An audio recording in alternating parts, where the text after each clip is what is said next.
আজকের ভিডিওতে আমরা দেখাবো ইউটিউবের এমন 2টি সিক্রেট সেটিংস যেগুলো সম্পর্কে এর আগে আপনি কখনোই জানতেন না। ইউটিউব ওপেন করতে হবে।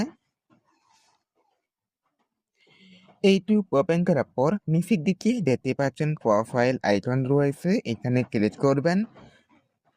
ক্লিক করার পর উপরের দিকে দেখতে পাচ্ছেন সেটিংস আইকন রয়েছে, এখানে ক্লিক করতে হবে। টাইম ম্যানেজমেন্ট এখানে ক্লিক করতে হবে।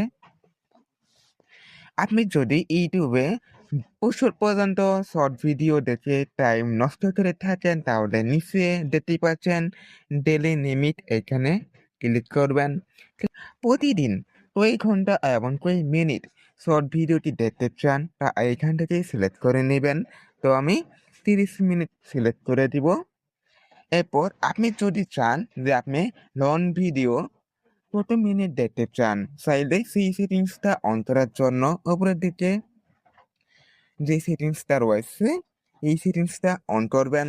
অন করার পর কই মিনিট বা কই ঘন্টা আপনি ভিডিওটি দেখবেন নিচের দিকে দেখতেই পাচ্ছেন কাস্টমাইজ, চাইলে সেখান থেকে কাস্টমাইজ করে নিতে পারেন। ঘন্টা সিলেক্ট করে দিলাম। চাইলে আপনি কয়টা থেকে কয়টা পর্যন্ত শর্ট ভিডিও এবং লং ভিডিওগুলো দেখতে চান সেই সেটিংসটাও কিন্তু অন করতে পারবেন। এর জন্য উপরের দিকে রেমিক্স এইখানে ক্লিক করবেন। ক্লিক করার পর আপনি টাইমটা সিলেক্ট করে দিবেন। তো আমি টাইমটা সিলেক্ট করে রেখেছি আগে থেকেই, তো আমি টাইম যেমনটা আছে ঠিক তেমনই থাকবে। এরপর ওকে বাটন এখানে ক্লিক করে দিবেন। যদি ভিডিওটি দেখে এত উপকার হয়ে থাকে তো ভিডিওটি লাইক করবেন, আর এরকম ভিডিও প্রতিনিয়ত পাওয়ার জন্য আমাদের চ্যানেলটি এখনই সাবস্ক্রাইব করে ফেলুন। তো দেখা হবে নতুন আরও একটি ভিডিওতে। ধন্যবাদ।